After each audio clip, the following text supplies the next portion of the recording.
And a very pleasant good morning, everybody. Welcome to today's edition of the Morning Briefing. I'm Jeff DeForest, along with Mike Lubitz, and we couldn't be happier than to be with you here on NoFilter.net, Caffeine TV, and the various other platforms. Now distributing these morning briefing editions and sessions, and it was a little bit of a session last night as I fell asleep. I was trying to track some scores, Lubie. And so I'm looking, for ESPN, a crawl. I was trying to figure out what happened in a variety of games. We knew that one of the big stories in the NBA was going to be Ja Morant's return after a 25-game suspension.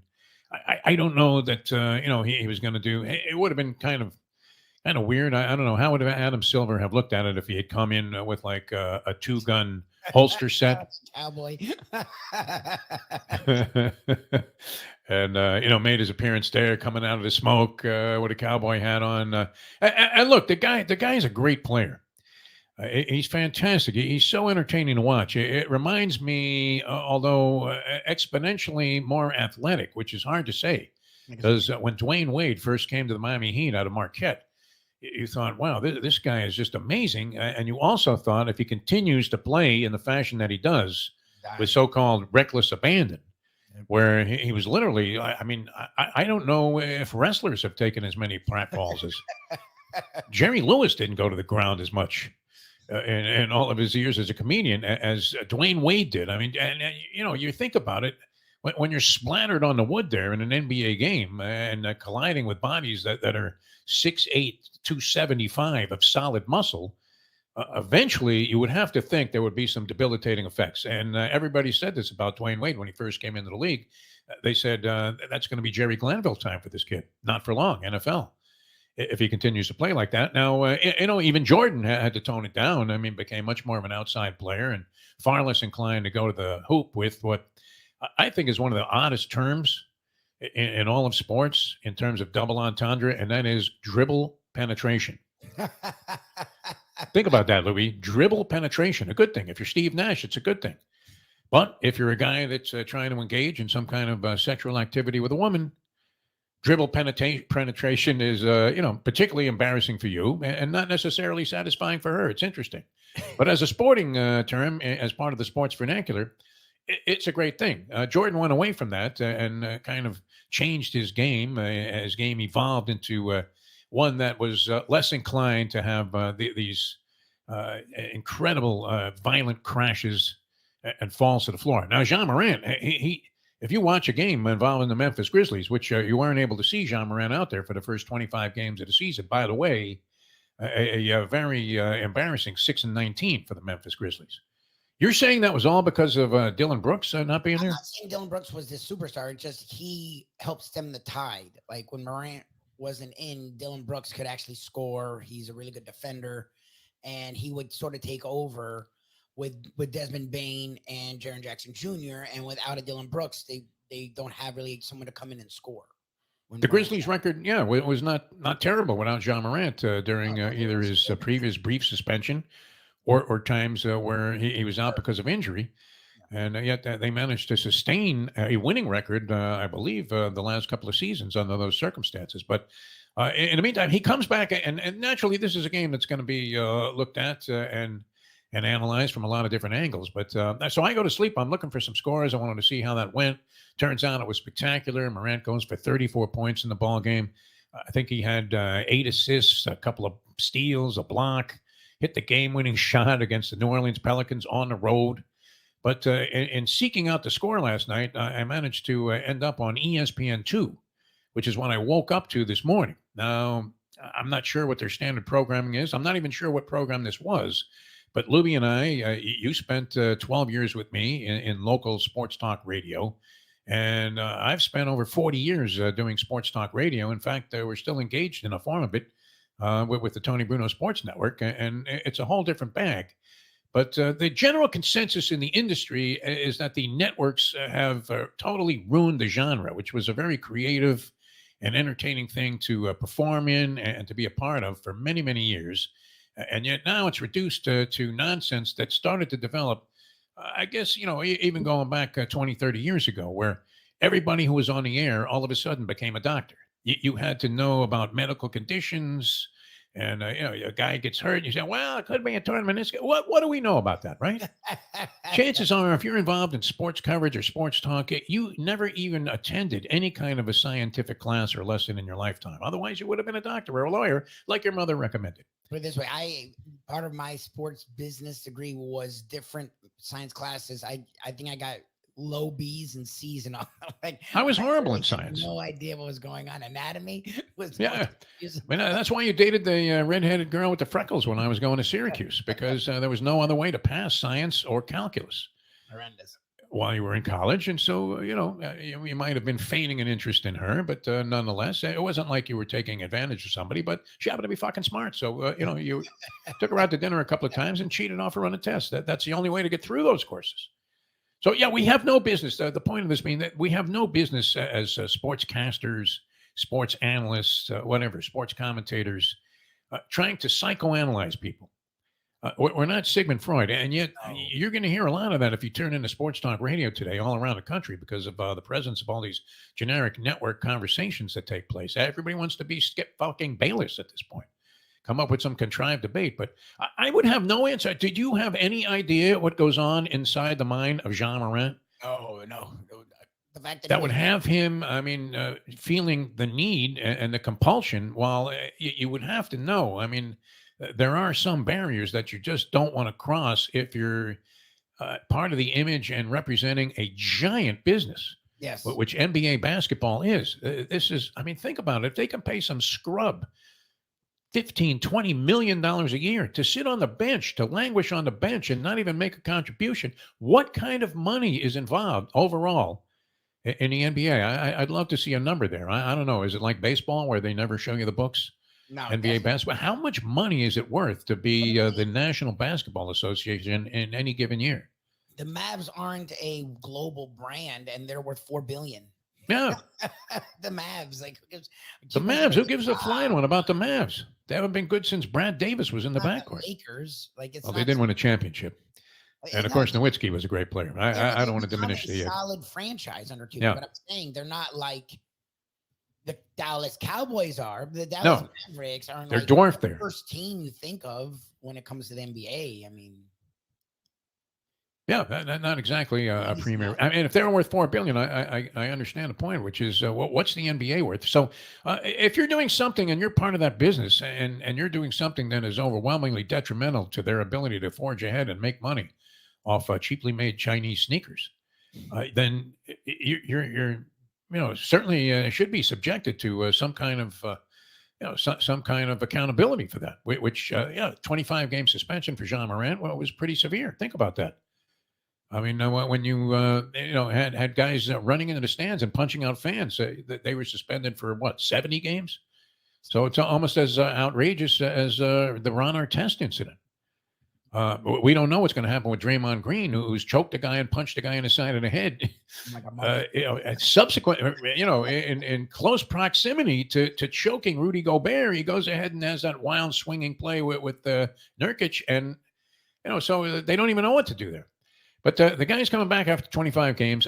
What was insane about that story was he had been suspended, and he went on TV, and he expressed the kind of humility that you would think at least might have led him to the realization that even though he really wants to do this stuff, wait till your NBA career is over. You do what you want in your life, but I mean, come on, like it's a commercial corporation. It Yes. just is what it is. Whatever your background is, because again, it's not an urban. There are plenty of people who live on the farm that use lots of guns. Like they would get in trouble too. It is what it is. Like you have to be a little smart and a little savvy, and then once you have the money, go do whatever. Go be Karl Malone. I don't know what the fuck to tell you, but he's Mr. Hunter guy. But when you're in the league, be smart. It's not rocket science. Should we be subjected, though, to endless hours and hours of conversation, speculation by two people? I mean, it looked like a guy in his mid-40s, maybe to 50 years old, that had probably been in the business for a while. Real hardcore sports talk guy. They're showing on ESPN too, some ESPN radio show that they're simulcasting. Yeah. And a young, attractive woman who was very well spoken. I don't know if she's any sports expert or whatever, but it did not seem to be, some ditz that just happened to be there because of her very attractive appearance. seemed to be making a contribution and a pretty good flow with this guy. But after a while, you wanted to blow your own brains out. You wish you had one of Jean Moret's guns. Because how long can you sit there and go, well, you know what? Do you think it's a good thing that his father is sitting courtside? How the fuck do I know? I don't know. What am I, Sigmund Freud? When did everybody become some kind of psychiatrist and psychiatry expert that this is being analyzed by sports people? It seems absurd, but nonetheless, that was most of the conversation that you're going to get. Spectacular performance, though, by Jean Morant. And, of course, a thrilling, dramatic victory for the Memphis Grizzlies, who were on the road. Otherwise, this thing is even going to create more, of an outrageous response because, if he was in Memphis that night, I would imagine they were more than happy to welcome him back. I don't know what value it is for people to speculate about what's inside the mind of a guy, as we've often said, and this I think is significant in relationships. You can't understand crazy. No, You just can't. I don't know. Is counseling going to really help Draymond Green, or do you just look at it and say, "Hey, you know what? In general, the guy's an asshole." Yeah, I mean, look, you can change if you really want to, but a lot of the time, the league forcing you doesn't mean you really want to. Like that's. Yeah, well, I mean, it wouldn't surprise me if it would surprise me if something like that happened again during his NBA career. I just can't imagine somebody jeopardizing their livelihood to that level. While you would have to think that the next incident is indefinite, and the guy's going to sit out like a year of his basketball career, and it's enough already at that point too. If you're the Memphis Grizzlies, you would have to say, "Hey, sayonara. This guy's playing in Istanbul. He's eating baklava after the ball game, and thinking, hey, you're going to pay me in cash." Hoping to find a promoter at the event who has already left the country and has no intention of making good on any of the promises that he had made to the teams about compensation. All right, speaking of compensation, this was an interesting story. The Tommy DeVito story is a real bright spot. Never mind guys, waving guns and doing things that many people find overwhelmingly offensive. Tommy DeVito has been a great story, and yet the Sean Stellato, the agent who didn't he look like he had stolen that outfit off the set of The Sopranos? You could see him just telling Stevie Van Zandt, "Hey, Stevie, give me that hat."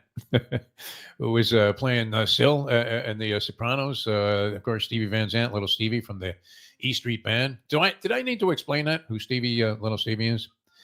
No. Oh God, no, we didn't have to explain that. Older reference. I won't. I'm not going to. He's still around. He was just on 60 Minutes. He was on until like the 2010. So I presume know it. Yes. Anyway, Tommy DeVito has become a superstar. I mean, and it's a great story. It's a heartening story, isn't it, Lubie? I like these stories far more than trying to figure out if Jean Morant is nuts or what drives him and what has made him, in open defiance of NBA policies, go out there and look like he's halfway lost his mind. Not that he really, I don't know, did he do anything of any evil nature? No, it was just like a stupid display. It was weird. Yeah, it was just weird. It was just unnecessary. It's like, okay. It was Money Mayweather. I mean, that kind of thing. Only you can do it in boxing and nobody cares. In fact, it only adds to your attractiveness as somebody that you would pay money to go see fight, even if it was from the end or the angle of just having somebody beat the shit out of you. But Tommy DeVito. So and this is a story that you can applaud and that you can definitely embrace. But Sean Stellato, apparently Tommy DeVito, when he was a scrub before he emerged as this big cult hero in New York after making a couple of winning starts. Now, never mind that he got bulldozed into the ground in New Orleans. I mean, he could have been buried in St. Peter's Square, as well as being just pounded into the turf at the Superdome. Which is it still the Superdome? I think it's the Mercedes Superdome now. Yes, Mercedes-Benz Superdome. Yes. Okay, all right. So they still call it the Superdome, and oddly, what is it? Like the Shake Shack, the Smoothie King is the sponsor of the other arena. So one's Mercedes, and the other is like some banana split that you're drinking. So the Pelicans, I don't know that they're really held in such high regard. They have a pretty good team. They have some attractive stars in Brandon Ingram and of course Zion Williamson. There's always going to be interest in those guys, and rightfully so. But the Tommy DeVito story, has blossomed into one where he was in hot demand, but at places that you wouldn't necessarily think that Peyton Manning was going to show up to, or you're not going to see the lineup that you get on the Subway commercials. He was No. booked into a place called Bubba Luca's Burritos. He made an appearance there. Bubba Luca's Burritos. Okay. What is that? An Italian Mexican place? I don't Hey, know. Bubba Luca wants you to come over. Yeah, that's a weird Bubba combination. Luca's Burritos. And then before he became the star, I guess he had made a deal to go to some pizza parlor, Caniglio's Pizza in Morristown, New Jersey. He's got this great story from New Jersey. He's living with Italian parents, and they're making chicken cutlets all the time. So this was a natural, but the original deal was for $10,000 for him to show up, get paid $10,000, sign 100 autographs, have a couple of slices of pizza, and get out of there. Sean Stellato, this guy that you saw dressed as some kind of character out of Goodfellas, like an extra in Goodfellas, and he then calls this Caniglio, who doesn't appear to be anybody that you want to mess with, Lubie, and a Jersey pizzeria owner. And I don't mean to cast any aspersions towards the Italian-American people, very much like the senator who spoke up at the Patangeli congressional hearings in The Godfather. Fine Americans, the backbone of America. So let me, clarify my position on that. But this guy doesn't look like anybody that you want to mess with, and it looks like a lot of strange things might be going on there. So Stellato, who I guess fancies himself as some kind of mafioso, he calls this guy and tries to strong arm him and say, "Hey, it's not 10 dimes anymore; it's 20."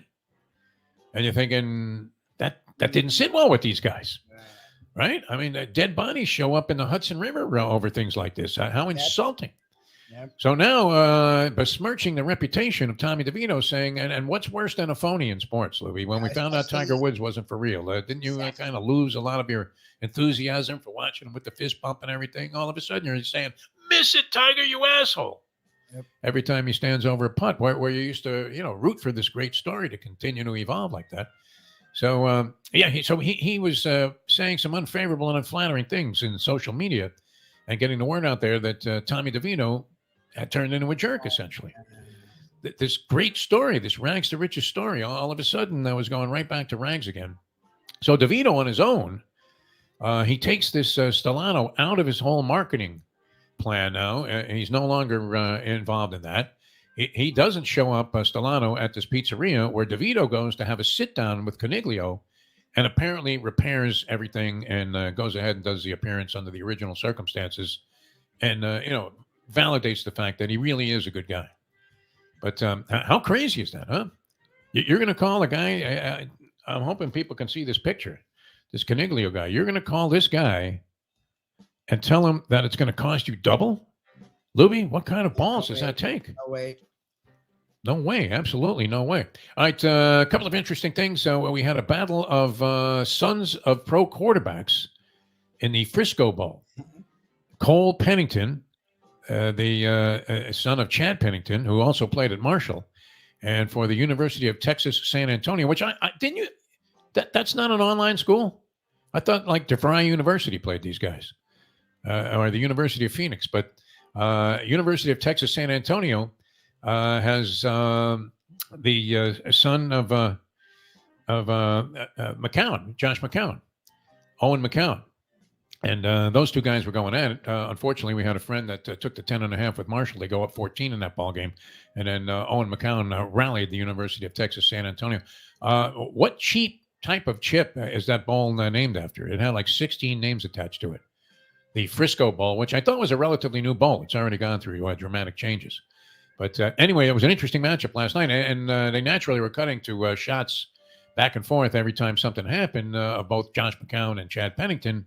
And you're thinking, how weird is that? Is that something that you can't imagine that transpires too frequently, right? Sons of two pro quarterbacks playing college football in a game against each other. Doesn't happen very often, but nonetheless, it happened last night. All right, and that led me to the unfortunate circumstance of having to tune in on the psychoanalysis of John Moran, which it's literally, it's insane to listen to this blather. And what could you possibly conclude about this? That what? That he should get away from the people that he associated with in his past? That he should spend less time, going to gun shows? I don't know. What can you say? And what does it say about John Morant that he was doing these things in the first place? I don't know. You have any idea, Lubie? I mean, nope.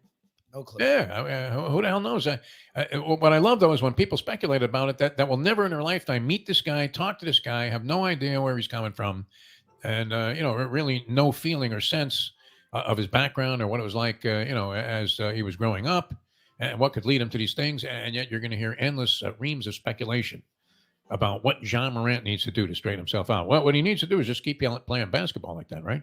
34 points last night in an NBA game after sitting out, I think it was a 265-day layoff, something along those lines.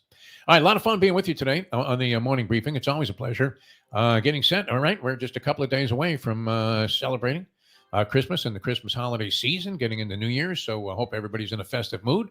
We will join you again tomorrow and then be off on Friday with the morning briefing. So for Mike Lubie, I'm Jeff DeForest. Thanks for tuning in. We will catch you next time on the next edition of the morning briefing.